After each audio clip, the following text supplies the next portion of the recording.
and gentlemen, boys and girls, it's a wrestling classic. Justin here, back with my boy Devon Lal. He's returned back to the set. We're going to kick things off today with giving a huge shout out to the El Segundo Brewing Company, ESB Brews, on Instagram for giving us some of this Stone Cold Steve Austin beer. I showed it last week. I said we're going to drink it today.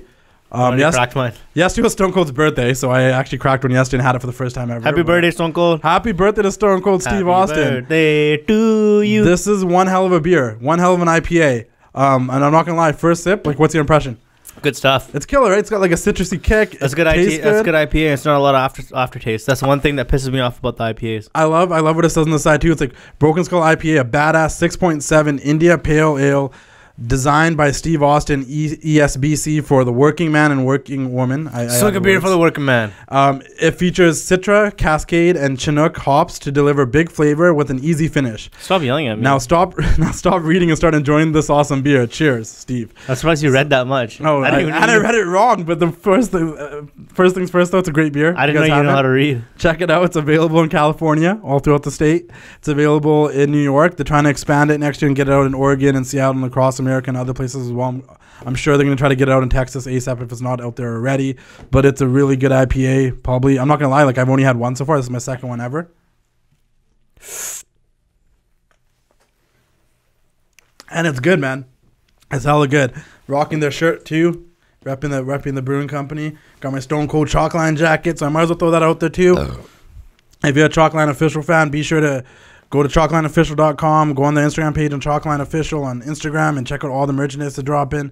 And use my promo code TWC15 and save yourself 15% on all your Chalkline Official purchases. They're dropping some heat for January. An Undertaker jacket, a Roddy Piper jacket is finally coming out. And the Undertaker jacket's Purple Glove Undertaker, so I'm excited about that because that was the first Undertaker I remember seeing on television live. I think we talked about that before. I said you said yours was the Gray Glove Undertaker. That was your first Undertaker. Mine was the Purple Glove. They're dropping the Purple Glove Undertaker jacket. Plus all the outsider stuff is out there. Hulkamania jackets, Death Row Records, and a bunch of other stuff. Purple Glove Taker had the eardrop, right? A teardrop. No, it was right before the teardrop.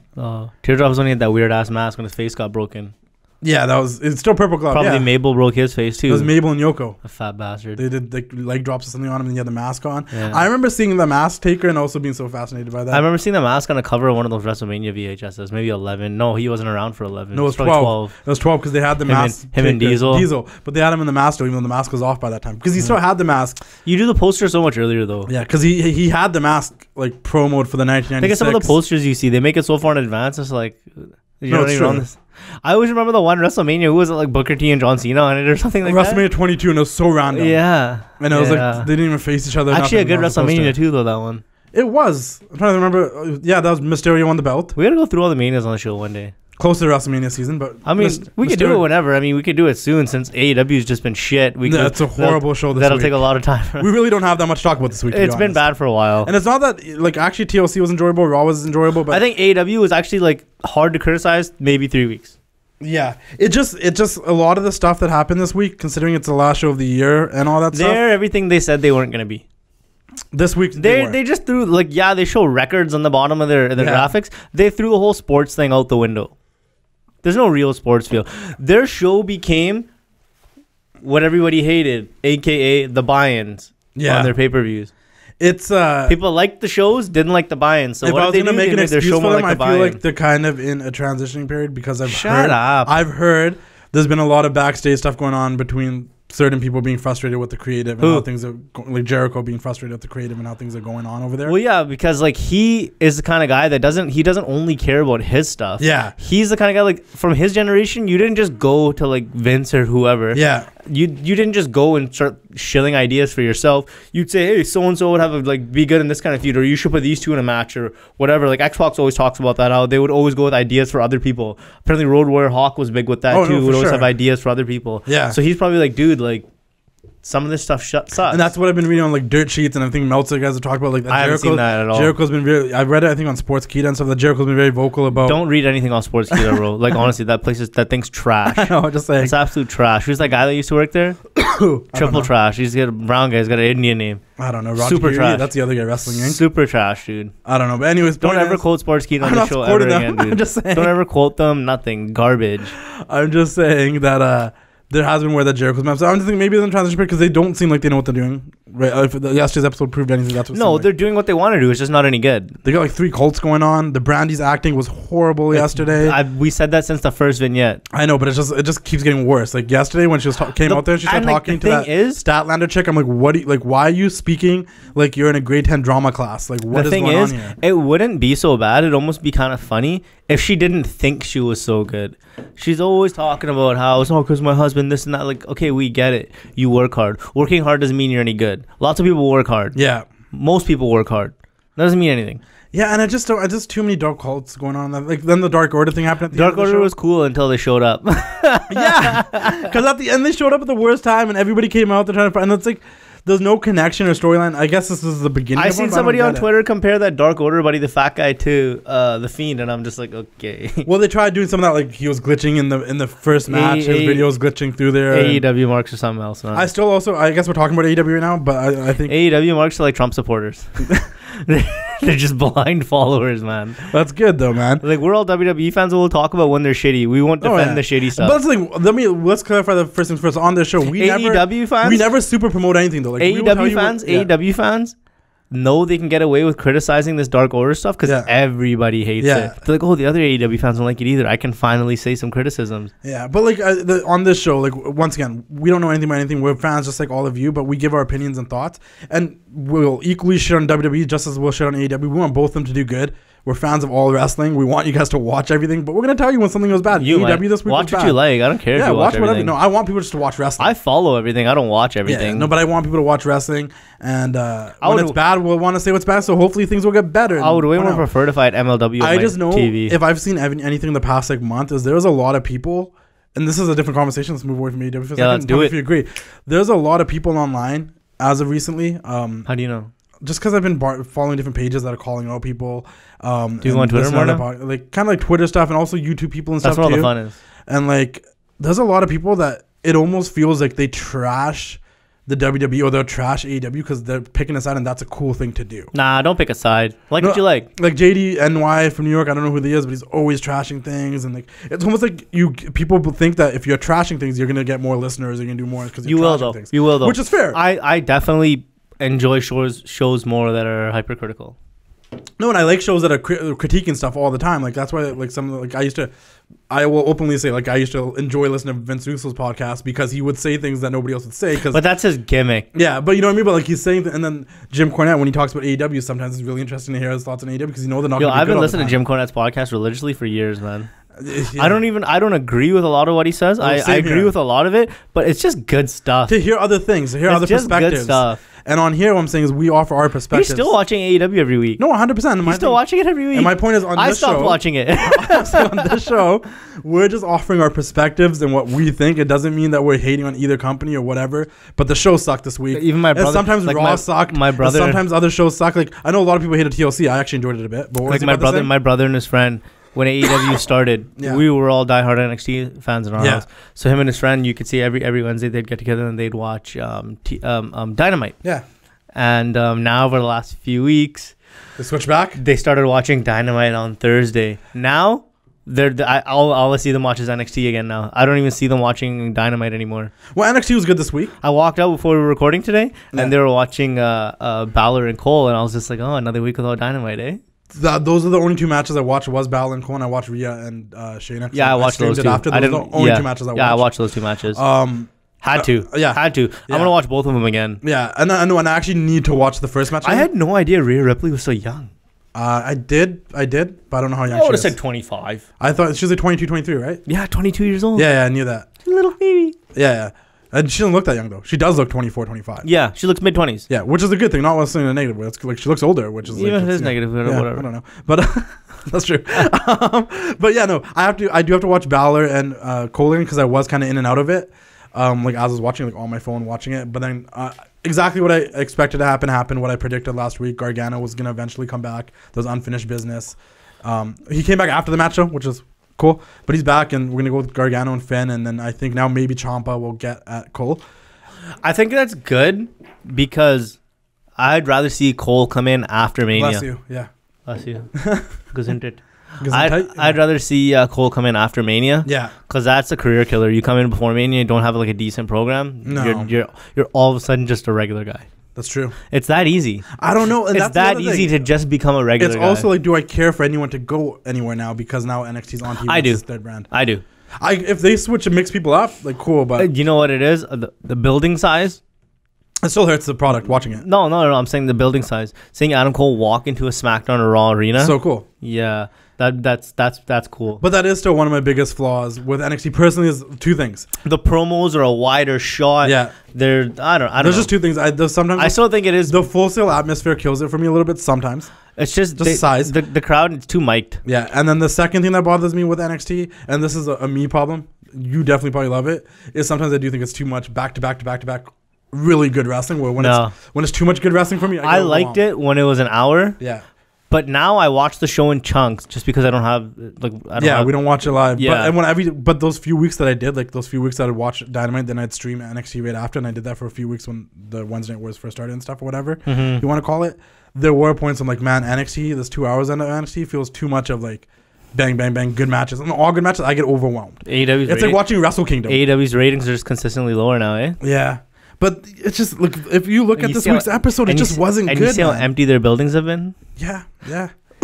And like, but we've talked about it before. They didn't have a bad rating because this week's show was bad. Not a bad. I'm not gonna say bad. Bad's the wrong thing to say. It didn't do less of a rating because this week's show was bad. It didn't. It did less of a rating because last week's show wasn't very good, and that's how you tell. If the show's good this week, next week's ratings will reflect it because people are gonna come back to watch. I actually enjoyed last week's show. Last week's show gave me really like weird like alternative from WWE. I don't even want to say WCW, but like something that wasn't WWE, but a good show. This week, literally, I was watching and I'm like, this isn't just. I'm not enjoying it. A lot of people that I care about were missing. There was no MJF there. There was like, I don't know, certain storylines that had going on just seemed to be missing. Yeah. I think MJF had some MLW and stuff. Let's look at some of their flaws. They have so many, like their mid card's hurting because there isn't a mid card title. It's been way too long now. They need a mid card title. They need something for those guys to be doing. Why Shawn Spears is looking for a tag team partner makes no sense to me. Jungle Boy is great. The stuff with Jericho is great, but it led to nothing, and like nothing really happened at the end. I mean, they could. He lasted the 10 minutes, and he went back to Moxley again. They could make like the number one contendership their mid card title, like how UFC does interim champions. Yeah. All an interim champion is the number one contender. No, it's true. It's just I don't know. Because if you're gonna go with the records, like the records is what makes it hard to make someone the number one contender. You can just make the number one contender who is on the best role or who No, you could. Yeah. But I always felt like you could do it the old school style too, where like back in the day, if you were the Intercontinental Champion, it meant that you were probably next in line for the world title. But it didn't mean you were. I know, but it almost felt like that for a bit. It probably happened a couple times, and we just think like. Yeah, because it's not like Tito Santana went after the WWE Championship or like Greg the Hammer Valentine, but Savage did and Warrior did, and. He made a good point. I think it was Rosenberg. He made a good point. He's like, we look back on like the IC titles, like this Worker Championship, and like look so fondly on that one design or whatever. Yeah. But really, it was like Perfect, Brett, and Sean, and that was like a 3-year span. That was it. I would say Savage, Steamboat, even Warrior at the time. But they didn't have weekly TV then. No, 100% they didn't have weekly TV. So we did see it as like the Worker title, but we more look fondly back on Savage, Steamboat, but then who? It was Honky Tonk Man, Warrior. Honky Tonk Man was a hell of a worker. But we don't look back on him. But in a different generation. Nobody talks like a technical wrestler. Nobody talks about him as fondly. He was the longest reigning Intercontinental Champion of the 80s. Yeah, greatest. Yeah. Greatest of all time. Greatest of all time, baby. But no, Shake, rattle, and roll. We think about Mr. Perfect, Bret Hart, Shawn Michaels. Yeah, that era. And that's like a 3-year span. Literally. And I would say that I would it was like 91 to 94. I would say that whole period though, like even when it comes to Razor and whoever else held in that period, and the Owen and Bulldog. Well, Bulldog never won. None of those guys went on to the main event. No, that's true. But I'm saying as workers, like top workers, like I would throw them in. It still wasn't that many of them. It wasn't, no. Because there was a weird period in like the late 90s where like the randomest people would get like Val Venus. But that was the period where wrestling was hot and a lot of people have fond memories. So I think it's fair to consider that it was the workers' title. I don't think it's unfair, but it also wasn't that long of a period. And it's had way worse periods. No, 100%. And you're right. There wasn't like a weekly show. It was less exposure. You didn't see them work as much. Because now, like what I say all the time is that we have so much wrestling that we're spoiled with it. A lot of it. The weird thing is, like, we always talk about how, well, not just we, other people talk about how, we kind of liked how NXT had some people on every other week. Yeah. And how some guys get overexposed and girls every week. Yeah. I feel like AEW's found this weird middle ground where they're not on TV enough, because it does feel like even when you watch the show, even if he has matches and stuff, it feels like we never see Omega. Yeah. It feels like we never see Pac or Moxley. Do you know what I mean? Yeah. Like, it feels like certain guys, the guys that we actually like that probably should, like Omega, Moxley, like they should be on every week. Yeah. And they might be on every other week, but just the way they do their angles in their matches, it feels like we go weeks without seeing some of these guys, doesn't it? And it does. And it feels like a lot of them don't feel that important anymore. Yeah. Like, I'll be honest, like Omega doesn't feel that important. Moxley's never felt important since he left Japan. He has not once felt important. Hangman is feeling less and less important every week. He was all hype. He was never actually felt important. His hype was good. Yeah. Because everyone was talking about him like he was like going to be Magnum TA. Like he's the next big thing. And for me, oddly enough, like they've had Pac on TV the last couple of weeks, but unless he's in a match, I sometimes forget that he was there. Yeah. And Moxley, Pac's one guy who should only be in one-on-one matches. Yeah, or just be wrestling if you can get him to wrestle. Like what he's doing is good. At least there's a story there with him going after Omega again. But like, I don't. And then I don't. He's one of those guys that can build his character through matches. 110%. But where most guys, yeah, I'm saying majority of the guys, you need promo time and backstage skits and stuff to help build your character. I agree. But Pac's one of those guys where he can just build his character through a match. No, and whether he wins or loses, his facials, the way he reacts, and you already know who he is. And if you can have a match and cut a promo, when you got a face like that, and just the angry, grouchy ass face he makes, you know who he is. And you know his attitude, his personalities. It's that simple. He tells the story with like his expressions. You look at the Miz. He doesn't even need a promo. Yeah. You look at the Miz. You look at his suits, his stupid hair, his little face, the way he acts and stuff. You're just like, oh, this guy thinks he's nuts. No, 100%. Obviously he's good at promos, but like he never really builds. He does well on the mic, but he never really develops his character. And that goes back to me always saying like I've always loved matches. Like there'll be a million good matches, and I'll probably forget like all of them. But if there's a match that goes in there with a good story, where the guys can tell that story during the match, because you already know you're going in there with a story, and they can tell it with their facial expressions, they can tell it with their personalities. That's always a better match for me. I just like that's why like matches like the Miz vs Dolph Ziggler that one time was career was on the line. They told such a good story because Black and Murphy was good, eh? Okay, so we're gonna get to that because what I was gonna say when you're talking about overexposure, this is more fun just going around. I am, but we're talking about overexposure. Like the one thing that some people complained about, which I'm like, no, it's good, was the fact that we got just a lot of people loved it. Don't get me wrong. I think it's an equal amount of people who loved it and an equal amount of people that complained about it, from my perspective. That we didn't get the Fiend at TLC, but we got Bray Wyatt, and I'm like, you don't want to overexpose the Fiend. So it's cool that we finally got. How was Bray it? Wyatt. I didn't see that. I didn't watch the whole show. It was hilarious. It was funny. How did he wrestle? His entrance, he came out with his entrance. How did he wrestle? The first half of for the first half of the match, he got absolutely positively zero offense. How did he wrestle? The Miz was kicking his ass. Yeah. And then finally, like literally, to be honest with you, I think the Miz beat him up the entire match. Yeah. Because this version of him isn't supposed to be powerful and stuff like the Fiend. Yeah. And then he just got back at the Miz with a couple of moves and he won. I like that. But the whole time I actually didn't see it. I didn't watch the whole show. He was laughing. Miz was like pulling his finger back. He's like, pull it, ha ha ha, like just being sadistic and freaky. His entrance was funny because he like a goddamn serial killer. The entrance was funny because he came out strictly to the Firefly. Did he wear the sweater? Music. Yeah, wear the sweater. Yes. Came out strictly to the Firefly Funhouse music. None of the other stuff. Just stood on the table. And you know what? The Miz is a good guy for a match like that because nobody thought he was going to win anyways. And so that's a good time to do that. I also didn't realize it was a non-title match, but there was a non-title match. Yeah. Well, it was a blood feud. Yeah, and it was good. Well, there was one complaint about that though. Like they should have had maybe. I get the anticipation, but they probably should have break him out first if they're gonna have him run around the ring and do a bunch of stuff before he got into the ring. Because if you really was a lot of people have talked shit about that. Because if it really was a blood feud and he went after why did Miz let him just attack him? Yeah, a lot of people. And I agree with that. A lot of people are pissed about that, and I wholeheartedly agree with that. I agree with that. I hate now. And not even just that, even if it's not a blood feud, where guys like, especially like Charlotte doing her little backflip and this and that, and they don't get attacked. Yeah, they always said when you always heard in like you saw on books and you heard in documentaries, podcasts, you never turn your back on your opponent, never, especially as like the bad guy or whatever. Never, and I add to it. Like, no, I just once again I'm gonna go back to my guy because I just remember Savage always make his entrance. He was always spinning around, looking at his opponent, doing his thing, but looking back, in the corner, like looking down at him. Always, The Rock did that. Austin did that. Austin always never turned his back on his opponents. But I agree with that wholeheartedly too. That was one thing. But the reason why I'm not a huge detractor of the champion coming out first. Yeah, you're the one defending the belt. You don't want to get attacked. Yeah, you can come out and you can keep your eyes on whoever's coming to take care. No, 100%. And there's always that traditional mindset when the champion comes out first. I feel like he's gonna lose the belt, but that's just old school booking, I think, in my mind.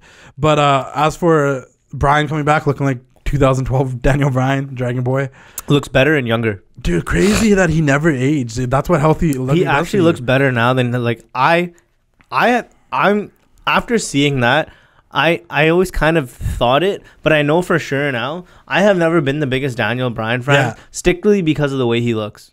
Hate the hair. You went about hate the beard thing. Hate it. I had that respect the beard shirt. You weren't a fan. Look like an idiot. I saw him and I'm just like, oh, Dragon? Yeah, no, the Dragon Boy's back. Let's get Prince in the mix here and let's have the Dragon and Prince go at it. and I once again I threw it out there briefly, but if that's what healthy living and being a vegan and all the healthy choices that he makes does for you, because he looks just as young as he did in 2012. He doesn't look like he got any older. So props to Daniel Bryan. I'm happy to see him back like that. It was a cool little comeback after. I'd rather look like Arn Anderson or something. I do not care. You want to look 50 your entire life? Yeah, screw being vegan. You know, AJ Styles is only 42. Screw being vegan and eating healthy and all that bullshit. Cheers to me. Cheers burgers. Bacon. That's the bottom line because Devon Lal said so. Yeah. What? But now to your point you brought up earlier, probably match of the night for me personally. And don't get me wrong, a lot of the match, and a lot of people were hating on TLC. I'm like, a lot of it was good. Like the ladder match with the New Day and the Revival was really good. A bunch of stuff was good, but Aleister Black and Buddy Murphy, man, that was my favorite match tonight. They killed it. Aleister Black is a fucking star. I had to swear. I had to emphasize how big of a star I think he is and what his potential is. It's surprising to me how like on his side you've been. Okay, so I think it because like in NXT, all he really did was shit kick people. Yeah, and I loved it. Yeah, it was good. And I think that's because I know that's what his character that kick is dope, man. That's what I know his character is, and I remember as Jerry the King Lawler would say, Black Magic. My first Aleister Black good memory is from Progress Wrestling. Yeah, I'm sure. And then when he's coming in, I'm sure you watch Progress. I had the streaming service. So I took it from the Jordan Jomo, and then I had name dropping like the game. Yeah. He was an Instagrammer that gave me his login for Progress, and I watched like the first like 12, 13 chapters, and then some guy on Instagram. Oh, what's his Jordan Jomo, and then Jamoke. It's Jordan Bass is his real name, and then like the fish, and then I had that 2016 Bola that I bought, and Tommy End and you did Chris buy Hero, that. Chris Hero and Tommy End. I was asked to borrow it. You never. Yeah, so Chris Hero and Tommy End, who was Aleister Black, tag teamed against Pentagon and Phoenix, and it was a hell of a match. So Cassius Ohno versus Aleister Black. Yeah, and they were a team, Cassius Ohno and Aleister Black. But how come you said who Tommy End is, but you didn't say who Chris Hero is? I don't know. I guess people do the proper job, host, man. Their name was dope because it was Chris Hero and Tommy N, and it was like something like Heroes Never Die or End or something like that. Something. You ruined it. I know. I forgot the name. Butchered it. It was a really cool name. Butchered it. Speaking about Butcher, how about Jim Ross can't tell the difference between the Butcher and the Blade? And it's the funniest thing ever. I stopped watching AEW, but I saw it on Twitter, and I don't blame him. He should not. He's like, oh, look at the Blade, and then it says Blade on the guy's ass. Jim Ross has always said he calls us in the ring. He tells the stories the best he can. If they're gonna tell shit stories and not do a good job developing guys, I'd be like, who's who? Yeah. I mean, we knew the difference between Rosie and Jamal within 2 weeks, and they never told us the difference between them. Right or wrong? I know it's true, but I think I don't know. Maybe because I'm younger and I guarantee you people could tell Jimmy and Jay apart. I can't, but I bet people can. And it's not only Jim Ross, because let's be real here for a second. For the first, 2 years of their career, before their names got changed on site, before they got with Jinder Mahal, none of the commentators could tell who Harv and Gerv were. Yeah, they could. No, they'd always mix up their names. No, Michael Cole always got it right. I don't know. Those people that mix up their names all the time, they're like, oh, now Gerv is there and Gerv is doing that. I'm like, it's hard. Samir and Sunil. No, once their names changed, they got it right. Everyone knew who Samir and Sunil were. No, when they were calling them Gerv and Gerv, they weren't. They didn't get it right all the time. They weren't doing that. They did when they were the Classic. They were Samir and Sunil as soon as they came with Jinder Mahal. Yeah, no, I'm saying pre-Jinder Mahal. They wrestled 3 matches before Jinder Mahal. They butchered those guys' names all the time. Maybe once or twice, because that's all they showed up on TV. They were on the first episode of 205 Live, the very first episode. Yeah, and they were on 2 Cruiserweight Classic matches? They both had single matches and a tag match. And they had a couple NXT matches. Yeah. And their names got butchered all the time. My point being is that people butcher Harv and Gerv are so similar for white people. I know, but not everybody's Indian. We know the difference. I'm just saying, Jim Ross is not the only one that messes up names. I'm trying to support Jim Ross here, okay? Everybody messes up things sometimes. It's not just Jim Ross. Yeah, you thimble nuts. Yeah, leave Jim Ross alone. Don't tell him he's not serious about his job. Yeah, put your nuts, don't tell him his heart's not in it. Put your nuts in the thimble. I love when Jim Ross goes off on his podcast, right? It's just like, these guys tell my heart's not in it. They don't know nothing. But speaking about Jomo, though, because I said Jordan Jomo, John Morrison's back. I don't know if you watched him on The Bump. I don't even know what The Bump is. It's a show that comes on. You kind of told me about it. Oh, Kayla. Yeah, she hosts it, so you should probably watch it. She's good looking. And Mackenzie Mitchell's on there. She's smoking. Kayla Braxton's cool on Twitter too. No, she's a dope person, just generally. But super cute. Yeah, and then there's a couple other people on there, like Dan Vollimer. You gotta love the freckles. I don't care about those other guys. Okay, Benny was the Bump. John Morrison was on there. A bump. B2K. And that was like he said that he said a couple of things that he mentioned on that show that I just want to point out. He's like, initially his plan was just take 1 year off from the WWE and turned come into back, 7 or 8. and it turned to 8 years. But he had a really good run with Lucha Underground. Yeah. Like and they showed clips of his championship wins in Lucha Underground. But to be fair, why are we talking about John Morrison coming back when freaking Edge signed a deal? We're You're back in the ring, baby! Are we sure? Because he did send a tweet out saying, "Oh, if you heard it on the internet, it must be true." We know it is. He stopped his podcast, started training. He did a spear. As soon as he did that spear, I said it the next freaking day to you. I thought he did that spear because he's on Sheamus's Celtic Warrior workouts, which you can find on YouTube. No, but John Morrison, yeah, I mean, cool. No, but I just want to think because another thing that did come up was the Miz and the Thing video. is, have you ever seen the guy cut a good promo? No, but I would love to see. He'll get the nostalgia pop. I would love to see him and Miz get back together and do some stuff together. The dirt sheet. Yeah, they originated that. Yeah, shit. they talked all about. They did that shit before Zack Ryder, didn't they? Yeah. No, it was the first internet-based show. Yeah, it was a dirt sheet ever. Yeah, so I just and Miz gave him a shout on the bump, and on Miz was like, I hope he gets drafted to SmackDown because then they could do stuff together. And I think that'd actually be cool for Miz because Miz is at the point of career he can start doing other things and. He's really, Miz was so hot. They just did nothing with him. Yeah, they dropped the ball on that. Yeah, they did the Shane thing. I would have liked a Miz and Kofi, like Miz, like dirty heel Kofi feud. Yeah, but John Morrison. But let's talk about Edge. Do you think he's coming back? Yes. For sure. You actually think he's gonna wrestle? Yeah. I don't know, man. No, I want to manifest it. Speak into existence. I'm down for it, man. But they're like, I'm down for it. But then the pessimistic side of me is like, man, it sucks that we lost so many years of not having him here. Dude, Edge versus Seth.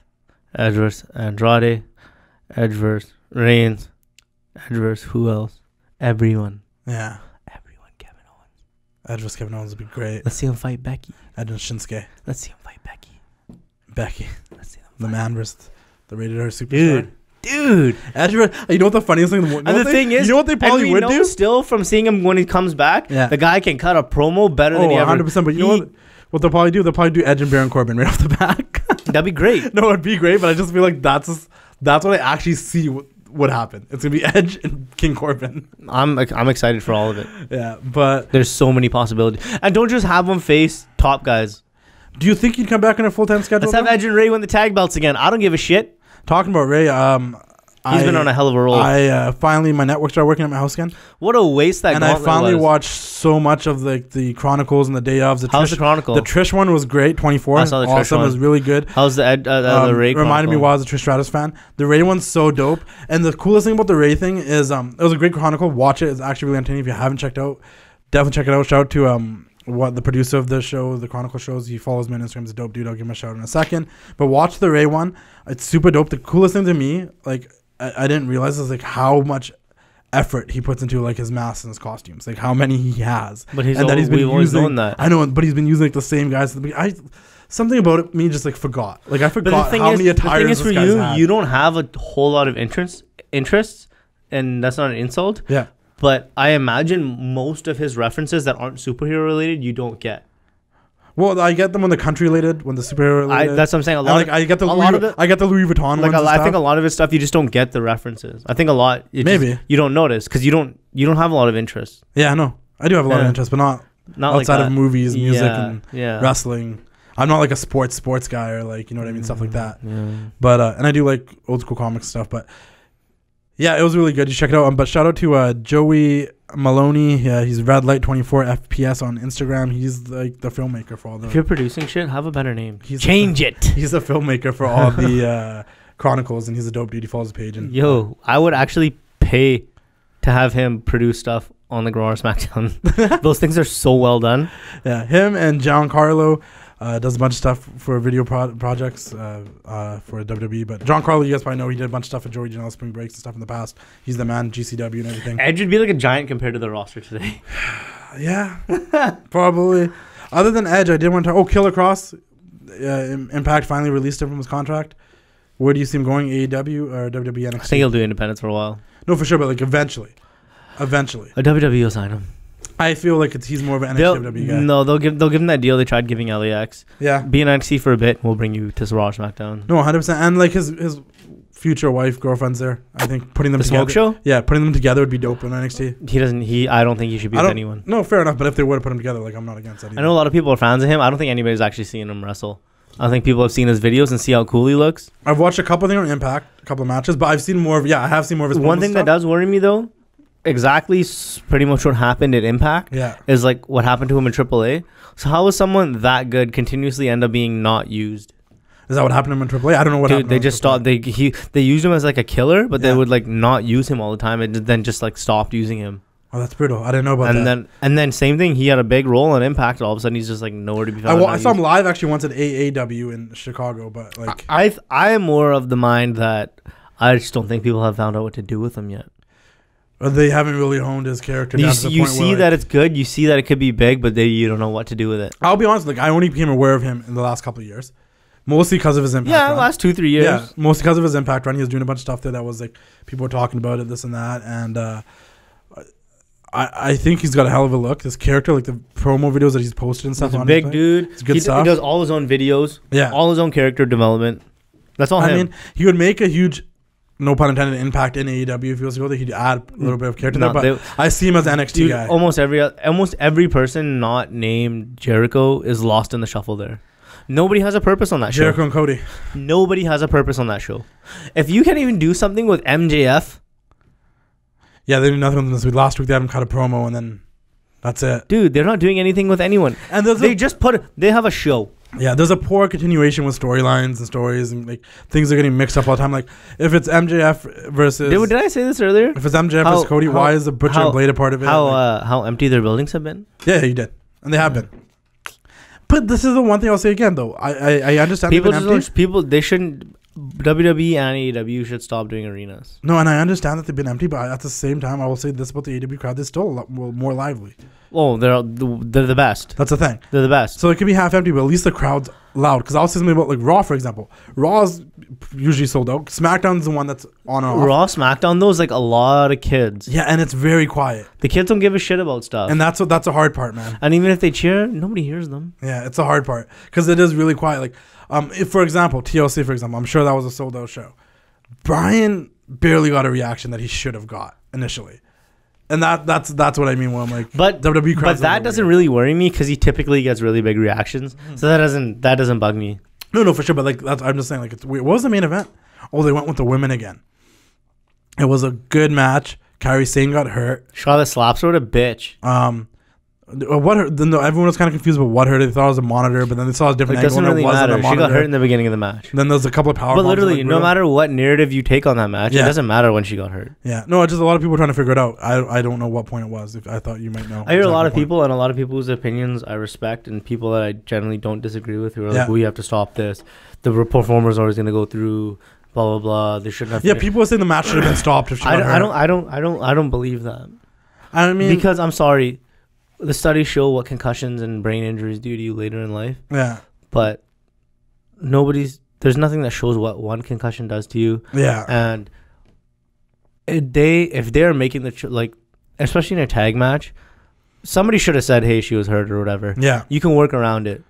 Yeah. Well, I think they were well aware. And you don't call the match off. You do like what Austin did. Was neck broke. Yeah. You call a roll up. Yeah. No, and they did kind of call an audible. Like Kyrie was out of the match for a lot of that and half. I don't think you should. There is a video. Also, I've had 2 concussions in my life. There is a video also. I think it was either Charlotte Becky. They rolled Kyrie under the ring. They saw something was wrong with her. Yeah. I don't believe you call the match. That's not what pro wrestling is. Well, and everybody people would complain even more if someone came in the match in the middle, start checking on them and start fixing them up and stuff. There's 2 things. Everyone that gets in that ring knows what can happen. Yeah. If somebody's not like mortally in danger, which I don't think she was. She had a bad concussion. She wasn't gonna die. And you're working with people that you work with, even if they're good guys and bad guys on television. And I think they're all taking care of each other. And another thing, though, too, is people infantilize the women. What do you mean? Elaborate. Treat them like babies. Infantilize. Yeah. They treat them like babies. It was because it was little Kairi Sane. Yeah. If that was Seth Rollins, nobody would have said the match should have called off. They would have given him applause for finishing the match. Whether they kept going or he just did a quick roll up, they would have said, "Oh, he got really hurt." Blah blah blah. But because it's a women, it's a double standard. And I don't think people are doing it on purpose, and nobody means to. It's like a psychological thing. Yeah. People infantilize the women. It's the same thing. When Sasha takes big bumps, everybody's like, Sasha needs to stop. She's in her. We all think it in our heads. I always joke. She's small. She's skinny. We're all like, holy shit. And I always joke about it. Break her neck. I always joke about it. I'm like, Sasha always looks like she's gonna kill herself. You can't. You gotta stop infantilizing the women. Yeah. And that's why I kind of liked what Becky came out to say in Charlotte. Like, wow, she's tough. She's a warrior. Yeah. Because you know what? when you have a concussion, and whether you have a bad match or good match, she stayed out there. They got to the finish. They did what they needed to do. Obviously, she got her help after. Once you have that concussion, you have that concussion. Well, you're not making it any worse. No, 100%. And the other thing I was saying, going back to Sasha. And I know the science and shit behind it, so don't even try. And going back to Sasha, same thing. Like, a lot of me saying, like, she looks like she's about to kill herself by doing this. She's a skinny little girl. Is because she's a skinny, small little girl. So, like, when she can't take table bumps, I get stressed because I'm like, oh, you're small. I think sometimes she forgets how small she is. I would never say that about Kevin Owens. The one criticism I have is they need a better system to communicate to each other when somebody's hurt that bad. Yeah. Because it clearly took a while. Till somebody found out. Charlotte's like getting mad at her for not going up, drops her through the table hard. Yeah. Take that table spot out. I want to talk a little bit more about Raw in a second and women's wrestling, because I do want to talk about Rhea Ripley, but I just quickly want to say, just before I forget, I want to give a huge shout out to Maestros Classic. Maestros Classic is the best in beard care and is undeniably good at keeping your beard clean and conditioned. It's sulfate-free beard wash to clean the beard without drying your skin, beard butter to condition it, and beard oil to help it shine. I use Maestros Classic all the time. I love it. It keeps my beard fresh and clean. And you know, everybody notices, man. Everyone notices that my beard is always a little bit more fresh. I'm not itching it as much and stuff. A little more gray. Girls are going through there, you know, like, oh, your beard's clean, it's fresh, and it's like, you know, it's all because of Maestro. So thank you, Maestro Classic. And they've been doing a lot, man. They've been doing a lot. They've been doing charitable stuff. They've had Mark Henry and Kane out there doing some charitable stuff with them. If you watched the Day of Survivor Series little thing on the W Network, you saw Kofi Kingston stealing the Skittles. They're just always doing so much. So support Maestro Classic, not because they have great beard care products. Yeah, definitely support them because they have great beard care products, but just support them because they're doing so much in the wrestling industry. Support good people. Yeah, they're just good people. Good dudes, good business people. They're always giving back. They're always helping me out, and they have no reason to do that either. And they're just really good people, and they're licensed barbers for the WWE, and you can check them out on Maestro Classic if you want to buy any of their merchandise or beard care products. The beard care products you can buy in Target if you're in the United States. But if you want to order it online, you can order online and save yourself 25% by using my promo code TWC Maestro. That's TWC Maestro. Save yourself 25%. Talking about women's wrestling, though, there is a difference when we talk about, like, you know, seeing Kairi Sane getting hurt and stuff, and then watching a match like Shayna Baszler versus Rhea Ripley. I'm really glad that Rhea Ripley is the champion now. Does that mean, because there's a couple of things that happen on Raw, but this is a crazy thing. I have absolutely positively nothing to ever say about AEW's women's division, but I'll say something about the WWE's women's division. But everybody's talking about Statlander like she's freaking Brock Lesnar coming in. But they got badass women in the WWE. They got so many girls that are in NXT that can come up and face off against the girls in Raw and SmackDown and have legitimate feuds. I for a little bit, I'm not gonna lie, for a little bit, I think maybe since like Stomping Grounds when she was teaming with Seth and stuff, Becky's feuds and rivalries besides the Sasha stuff hasn't really been interesting. Her promo about Asuka was sick. But this and this thing, Becky will like fall off a little bit, but she'll always like. Becky fell off a little bit for me, and then the Sasha thing happened. She falls off because falls off because of what they put her in, and she finds a way to still stay up. So then Becky fell off for a bit of me, and then the Sasha thing happened. Then Becky fell off for me again, and then, you know, they had the whole Shayna Becky thing going to Survivor Series. Now Becky fell off again for me for a bit during this whole little like fighting the Kabuki Warriors. But this Asuka promo was so good. There was like 3 weeks in between that. How does somebody fall off in 3 weeks? I just wasn't interested in about any of it. Yeah, I didn't care about any. So like, that's whatever. My point is that I wasn't interested in Becky, and then I got interested in Becky again. I thought she was gonna go into like, oh, they're burying me and stuff. They're like, no. She's like, no, they're protecting me. I'm just like, oh, which is such a good way to describe it. That's like, oh, this has changed from them not wanting to give me opportunities. Now I'm their golden goose, and now they're always trying to protect me because I'm selling the most merchandise, this and that. Well, there is 1%. As much as I want Asuka to win, Becky's got to beat her. She has to beat her. You have to. But this is now the reason I wanted to bring up Rhea Ripley and Shayna again. Does that mean Becky beats Asuka, and then the only other person that Becky hasn't beat is Shayna? No. They're not putting someone that looks like Shayna in a big match, especially at WrestleMania, going into WrestleMania season. Why not? Not going to happen. Because of what she looks like. That's harsh. Because I think... I think it'd be great. I think the promos would be great. I think the match would be great. They're not going to do it. Because the fact that Becky just did a whole promo... Shayna will get... How I've never they'll beat find Asuka. a way to have Shayna have a rematch, and Shayna will get the first match after Mania. For sure. I'm just saying storyline-wise, like long-term storyline-wise, Becky's out here. Becky lost to Shayna. Basically, well, Bayley lost to Shayna at Survivor Series. Becky did a leg drop to Shayna through a table. Becky does her own thing. Shayna and Bayley. So Becky does her thing, though. And then Becky says, oh, Asuka's the only woman I haven't been able to beat. Which, in a sense, isn't true because although she didn't take the pinfall, she never beat Shayna. I can see so after beating Asuka, what's next for Becky? I can see them redoing that tag match at Mania. What tag match? The Kabuki Warriors with Charlotte and Becky? No, fair. Mania's still a while away, They're not putting Shayna and Becky at Mania. We still got the Rumble. We got a takeover. I think we see Shayna and Bayley. We got a takeover in February and elimination. I think you see Shayna go to SmackDown. You think so? Yeah. I don't really want to talk about SmackDown because anything that happened on SmackDown only led to TLC. But I will say this: Bayley, I'd be down for a multi-person. I'd be down for Becky, Charlotte, and Sasha again. Bayley still feels like an afterthought to me. Mm-hmm. The feud feels like it's Sasha Banks versus Lacey Evans. Yeah. It doesn't feel like Bayley versus Lacey Evans whatsoever. I skip all that part. So, and Sasha wasn't on the show last week. It was just Bayley. She fought Dana Brooke. But my point is, I'm once again, guys, I've said it many times. I'm not the biggest Bayley fan, but honestly, I do want her to do good, and it's just it doesn't seem important whatsoever, and that hasn't changed yet. She seemed important for 2 weeks. Her turn and the week after. That was it. Yep. But anyways, other than the Raw, you mentioned it earlier. I kind of feel like when they do these long ass gauntlet matches, it's a way of them not really having anything else to do. It was good. You're 100% right. It was good. Don't be wrong. You have all of these writers who get paid to write and create stories. At least back in the day, they had producers and wrestling people who could do other stuff. You have people in the building, in your company. They're literally the only job they have is to write and come up with stories. And you write a freaking hour-long gauntlet match that means nothing. And nobody won it. Andrade, DDT. It means nothing. Humberto on the ground. Seth Rollins comes in and says, "Hey guys," and now Seth is number one contender. I'll take a title shot. That's what happened, and that's the only thing that pissed me off even more. But I'm like, oh wait, nobody even ended up winning it. It didn't piss me off because that's just a stupid thing to get pissed off about. Well, I don't mean like but it's irritating. Yeah. And I think every single person that's pissed off about it has a right to be pissed off about it. That's fair, but nothing in wrestling really pisses me off. Yeah, it gets kind of irritating. I don't lose sleep over it or nothing. Some things in wrestling I don't lose sleep over something, but I did watch it. I'm like, well, that was a waste of my time. Some things in wrestling do piss me off. Like, I get it. Now we got a cool little Andrade Humberto angle that continues. That's smart. I don't watch anything live, so it doesn't bug me, except for pay-per-views. Humberto and Andrade, that's a cool angle. That's what we're going to move forward with. Ray and Seth, I'm happy. Like, everything that came out of it's cool, but the fact that we spent an hour on a gauntlet that'd be good, you know? That was like, what the hell? Seth fights Ray. Evans costs Rollins the match. Rollins and Owens go on. You know? No, 100%. Right. And I like AOP with Seth. I like the Seth. I like him just being who he is right now. What else happened? Nothing really. Like that's all I can really think about that happened. The Becky promo was really good. The Seth stuff was good. I don't know. Viking Warriors helped them at the end. Seth's been really good. Now this new Seth has been amazing. They're actually building the characters up, so I'm down with that.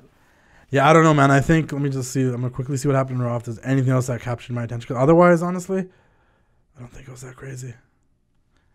I gotta go. You do? No, we'll wrap this up. I just want to see Raw really quickly. Get the go home cue, kid. Yeah, and honestly, there's not that much more to talk about. If we keep talking about stuff, we're just rambling on anyway. So there wasn't that great of a week of wrestling, to be honest. It really just wasn't horrible. It wasn't horrible. No. I think AEW was bad. Raw's been good and getting better. AEW was bad. Raw flowed. SmackDown, do not pay attention to. SmackDown was just because it happened before the pay-per-view. I kind of feel like it's last week's I just stuff. don't really pay attention to SmackDown. Oh, Liv Morgan. I don't know what the promo was good, but I don't know what she's coming back as. She's coming back.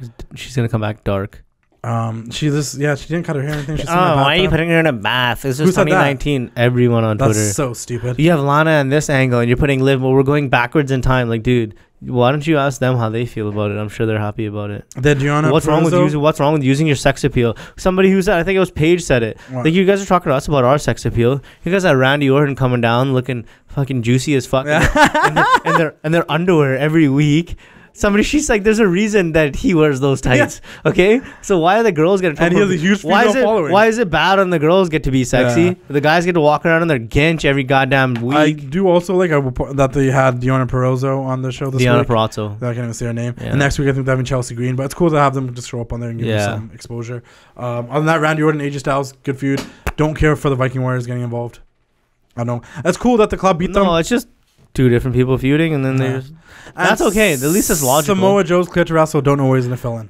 Oh, they'll find a way for him in Mania. Yeah, but I think, does he get involved with this whole AOP Seth Rollins thing? Is it going to be like Joe Owens and Ray versus AOP and Seth for a bit? Because I know that they love booking 6-man and 8-man. He should win the Rumble, beat Lesnar, lose to Owens lose to Seth, and you're on the off. Weird part of me feels like early prediction. I can 100% be wrong here. Daniel Bryan's probably going to win the Rumble. That'd be awesome. And he's going to go get the Fiend. That'd be awesome. That's my early prediction. But it's not going to happen. This could change in the next couple of months. They're going to try and have a bigger match for Bray God knows what happens in the next couple of months, but right now that's my early prediction. All right. Another prediction is Edge wins the Rumble. We'll see what happens there. But Edge just comes out and wins the Rumble. And everyone's like, Edge is back. What? On this day. The Rated R Superstar. Okay, I think we're good for this week. I think the beer hit us. No. That was one beer, dude. I'm not you. You don't know about me, man. I barely drink no more. I'm fucking. Yeah, okay. You said you said on the air you've only had one. And I saw you make a video of it yesterday. Yeah. And I was lit yesterday. So you've been drunk for a full day of one beer. No, I'm just saying this one now too. Broken Skull IPA. Don't ever put me in with your lightweight bullshit, okay? Okay. Just don't. What do you mean, man? You already finished yours too. Yeah, I'm not a lightweight like you. I stopped drinking it that much many moons ago. But anyways, you're not driving home, are you? No. No, it's PSA. Don't drink and drive. And I Unless think you want to. I think we're gonna end that off with this positive message that we just sent you guys. Great after school special. It was definitely not your regular Boy Meets World. Hope you guys all enjoy your week. Mr. Feeney is a pervert. Feeney! No, he wasn't. No, he wasn't. Not at all. Topanga. But I honestly, I've been watching a lot of Boy Meets World. I think that's what's been in my head. Yeah, you have a crush on Minkus, whatever. No, Minkus a G, dude. No, I'm on that episode. Wasn't. Do you remember, though, that one episode where they get stuck in their high school and there's like a murder going on after Corey and Topanga break up because Corey kissed that girl at the ski lodge? No. Wow. I remember him kissing the girl at the ski lodge. I don't remember the murder. And then those like people murdering people in the high school and they got stuck there for detention. No. Like Feeney got murdered and then Sean and then it was like a whole thing. And then Sean was actually the murderer and I was like, oh, I don't know. That sounds Boy Meets World is a... Sean had that character with the stupid hair. He looks like a murderer. Yeah. Sean, he could be in Scream and he could be the murderer. The last episode I just watched before I left the house was the one where they drank for the first time and they peed in a cop car and they got arrested. Yeah. Good stuff, man. I peed in a paddy wagon once. Such a good show. My cops wouldn't help me get my pants back up after. Oh, damn. Yeah. It was my 19th birthday. That's brutal. Yeah, they made me walk into their fault. They made me walk into the police station with my pants down. That's fucked up. Yeah. That's a story for another day, maybe off air. Other than that, I hope you guys enjoy your week. There's nothing really going on this weekend. There's no pay-per-views or nothing. No, AEW's next pay-per-view is in January or something. I don't know.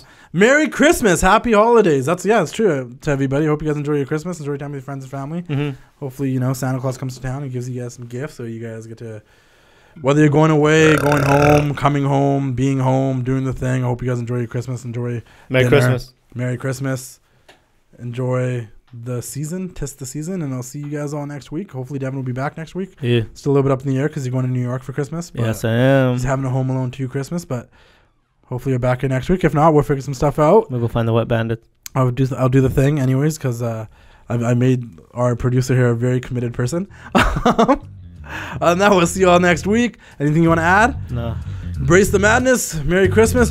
Ooh, yeah, dig it. Cheers. Bye-bye.